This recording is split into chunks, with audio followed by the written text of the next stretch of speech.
So, hi mga auntie ko, samahan niyo ko guys ang aking school supplies niya pasamahan niyo ko. So, tingnan niyo han, super dami. And ayun mga auntie ko, sobrang dami. And ayun yung makeup ko, syempre.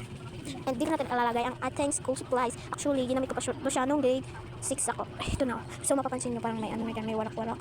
Yan yung bakas ng pagka grade 6 ko. Yan, gagamitin ko pa to siya ngayong grade 7. Pero pag grade 8 ko is iba na naman. So, yan, ibabalik. So, yan mga auntie, sisimulan na natin. Sisimulan natin dito mga auntie ko sa grade 8. And then 4 layers to siya mga auntie ko. And ito na. Ang unahin natin dito is glue, sticky note, and this is the erasures. Yan, sino na kasi yung malipit ito.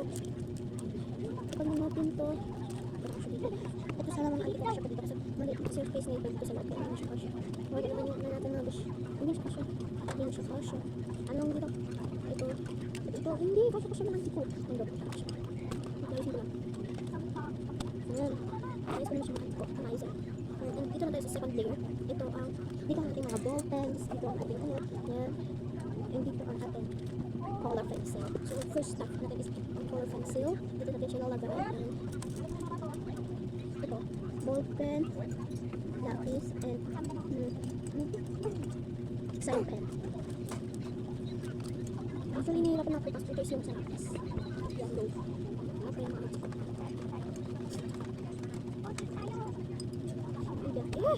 Lang. Masyado siyang boomer. And syempre, nakanta tayo lagay mga siya. Ito ang siya ilagay. So, kailangan natin ng malalay kasi yung kawas. And ito natin siya ilalagay dahil siya ay ang design. Pero pag naibangan ko, ilalagay ko siya dun sa ID ko. And ayan. So, tapos tayo dito sa second one. And ang ilalagay ko sa third, wait lang, sarap ko. Sa third one is itong mga makeup. Wait lang, ilalagay ko lang siya dito. Yung bawal na wait lang. So, yun guys, kung nakikita nyo kanina is gulo-gulo pa. Yun na ayan. In-organize ko na siya dito. And syempre, naiwari ito sa supply ko and itong ID ko. Wala pa siyang nalagyanan and ipapasok na natin siya sa third one. Ay, sa third. Yes, third to siya guys. Ay, third to siya mga baship ko. And syempre, may ginaan pa tayong laglag dito. Yan. Ito lang nilalagay natin yung mga hands ko. So, yun tayo problema dito sa secret. And the last one, but not the least. This is the fourth one. Dito natin ilalagay ang ating yellow font. Yun na naman yung natira. Hair guns ko. Oh, chinita yung auntie ko. Oh, ayan ang auntie ko. Yan na lang yung natira. Diba? Notebooks and mga papers. And yun na lang yung natitira sa fourth one. Dito na natin ilalagay. May iba't ibang colors to siya. Ito siya mga auntie ko. May iba't ibang colors. May pink, ay may green, may purple. Pero ito pasko na to kasi hindi na kaya ng ating kawas. Okay, ang pasok na. Wala ka akin ka ng iba dito. Ang auntie ko.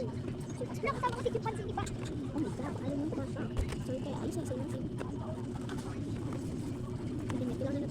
And wait lang. And ano fourth mga auntie. And this is the fourth photo snake. And this is the second mga auntie ko. And this is the one. That's the final mga auntie ko. Sana nag-enjoy kayo. And that's all. Thank you. And sinabi ko na siya there mga auntie ko. So sana nag-enjoy.